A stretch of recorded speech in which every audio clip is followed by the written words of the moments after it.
Gas cylinder पड्किएर Nepali कंग्रेसका नेता चन्द्र भण्डारी घाइते भएको भनिए पनि दुर्घटनाको वास्तविक रहस्य भने अर्कै रहेको आशंका गरिएको छ।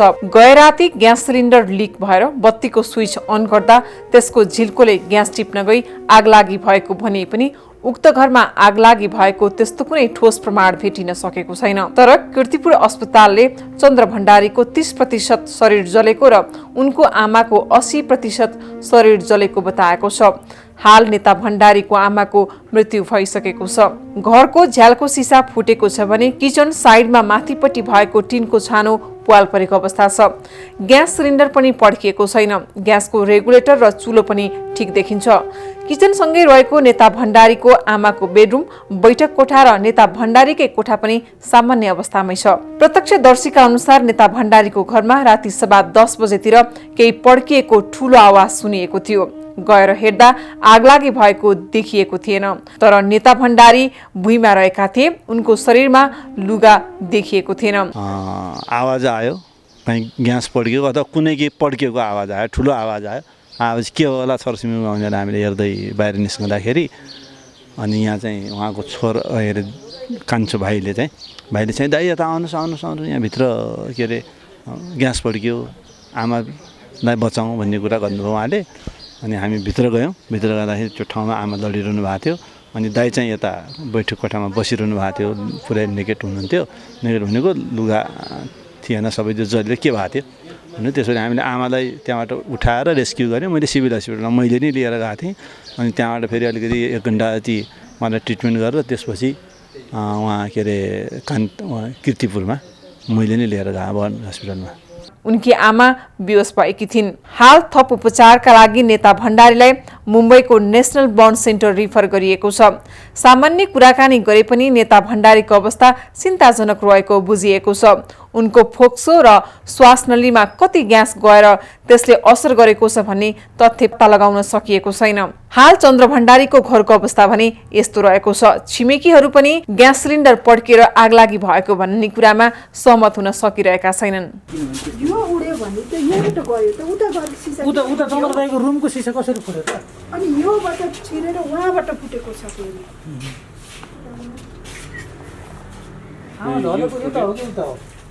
यो बच्चाकुचुक भएको यो अलिअलि यिनीहरू फुटेकै होला होइन? फुटेर यहाँ छेडिएको भने आमाको बिस्तारै यहाँ सुत्नुहुन्थ्यो आमा। अनि गएर भान्सामा ढल्नुहुन्थ्यो भन्ने खबर सुन्यो हामीले। आमाको भान्सा यो आमा सुत्ने रुम चाहिँ बेड यो हो रे। यसमा केही छैन होइन? केही छैन।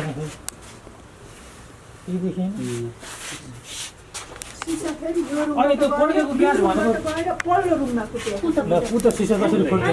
ग्यास पड्क्यो, ग्यास हेर्नु त ग्यास गयो।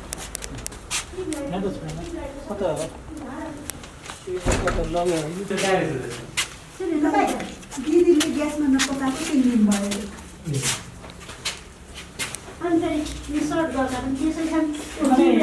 ग्यास युज नगरेको 3 दिन भयो भनेपछि ग्यास कसरी जम्मा हुन्छ?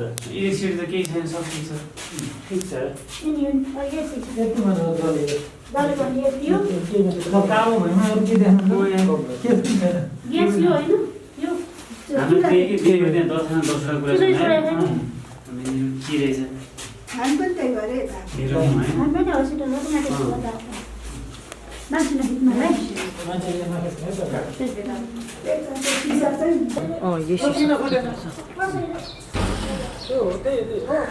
है यहाँ फुटेको छ है।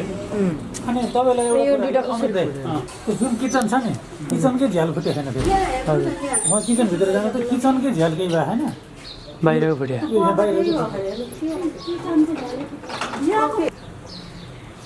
अनि तल चाहिँ छिमेकी आउँदा चाहिँ यहाँ बसेर रुम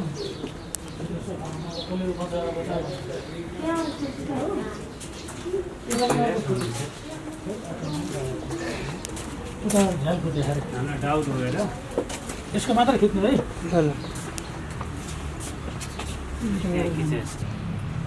जहाँबाट चन्द्र बहिनी आमाको एक्सिस छ नि,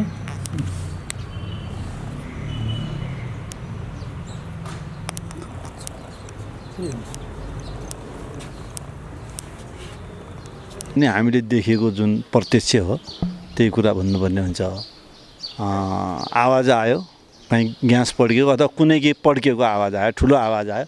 आवाज के होला छरछिमेकीमा भनेर हामीले हेर्दै बाहिर निस्कँदाखेरि अनि यहाँ चाहिँ उहाँको कान्छो भाइले चाहिँ दाइ यता आउनुहोस् यहाँभित्र के अरे ग्यास पड्क्यो, आमालाई बचाउँ भन्ने कुरा गर्नुभयो उहाँले। अनि हामी भित्र गयौँ। भित्र जाँदाखेरि त्यो ठाउँमा आमा लडिरहनु भएको थियो। अनि दाइ चाहिँ यता बैठक कोठामा बसिरहनु भएको थियो, पुरै नेकेट हुनुहुन्थ्यो। नेकेट भनेको लुगा थिएन, सबै त्यो जसले के भएको थियो भने त्यसरी हामीले आमालाई त्यहाँबाट उठाएर रेस्क्यु गरेँ। मैले सिभिल हस्पिटलमा मैले नै लिएर गएको थिएँ। अनि त्यहाँबाट फेरि अलिकति 1 घन्टा जति उहाँलाई ट्रिटमेन्ट गरेर त्यसपछि उहाँ के अरे कीर्तिपुरमा मैले नै लिएर गएको हस्पिटलमा। यहाँनिर अरू पनि भन्नाले समाचारहरू आइरहेको थियो होइन, त्यो आवाज पनि आएको थियो भन्नुभयो। अरू घटनाहरू पनि भनौँ न, त्यो आवाज आइसकेपछि उहाँले बचाउ पनि भन्नुभएको रहेछ। बचाउ भने पहिला हामीले त त्यो सुनेन, हामीले हस्पिटल लैजाऊ, म गएपछि त हस्पिटल जाउँ छिटो भन्नुभएको थियो। तर त्योभन्दा पहिला उहाँले आफ्नो भाइलाई चाहिँ आमालाई बचाऊ भन्नुभएको रहेछ। अरू भन्नाले यहाँनिर त्यो घटना घटिसकेको कति मिनटपछि चाहिँ हाम्रो उहाँलाई चाहिँ अस्पताल लगिसक्यो? झन्डै आधा घन्टामा हामी लगिसकेको थियौँ होला। अवस्था कस्तो थियो नि लाग्ने बेला चाहिँ? लाग्ने बेला त दाइको त्यति खराब थिएन। आमाको त 70% जति नै बढ्ने भएको थियो। अनि दाइलाई चाहिँ मैले यहाँ भेट्दा पनि साईजी आमाले हेर्नुहोस् त भन्नुभएको थियो। त्यो चाहिँ उहाँ कीर्तिपुर पनि हस्पिटलमा मैले भेट्दाखेरि साईजी भनेर मलाई यसरी बोल्नुभएको थियो। ठिकै छ भन्नुभएको थियो। त्यस्तो सिरियस थिएन। आमाको चाहिँ बिहान मात्र निधन भएको छ, यो घटनाप्रति तपाईँ के भन्न चाहनुहुन्छ? अब हाम्रो आदरणीय आमा हो, उहाँ यो घरकै सबभन्दा जेठो। दुईवटा आमा, एउटा यो घरमा आमा हुनुहुन्छ, उहाँ 90 हो, उहाँ चाहिँ 86 हो। अब हाम्रो त आदरणीय आमा एउटा अपूर्णीय क्षति भएको छ। हाम्रो गार्जनै गएको जस्तो लाग्छ। उहाँप्रति हार्दिक श्रद्धाञ्जली व्यक्त गर्न चाहन्छु र चन्द्र दाइलाई शीघ्र स्वास्थ्य लाभको कामना गर्न चाहन्छु। उहाँ हाम्रो अत्यन्त आदरणीय व्यक्तित्व हो। हाम्रो मात्र होइन, उहाँ राष्ट्रकै लागि असाध्य प्रिय व्यक्ति हो। उहाँ नेपाली काङ्ग्रेसको मात्रै नभइकन राष्ट्रवादी व्यक्तित्व हो। त्यस्तो राष्ट्रवादी व्यक्तित्वलाई अब मलाई विश्वास छ उहाँ चाहिँ उपचार ठिक भएर आउनुहुन्छ र राष्ट्र र नेपाली जनताको लागि अझै उहाँ केही काम गर्न सक्नुहुन्छ भने पूर्ण विश्वस्त छु म। दाइलाई केही पनि हुँदैन भन्ने मलाई विश्वस्त छ। हिजो मात्रै उहाँले चाहिँ संसदमा आफ्नो बुलन्द आवाज राख्नु भएको थियो, जसमा चाहिँ नेपाली जनताको हितको लागि बोल्नु भएको थियो। अत्यन्त म प्रभावित भएको छु त्यो उसले गर्दाखेरि। मैले सुन्दै थिएँ, म सुनेर त्यो युट्युबमा सुनेर राखेर बन्द गरेर मोबाइल अफ भनेको मोबाइल सकिएपछि के अरे त्यो बाइट सकिएपछि म चाहिँ सगरमाथा टिभीको न्युज सुन्दै थिएँ। सुन्दा त्यसरी म 10 बजे भएको भन्ने मलाई लाग्छ।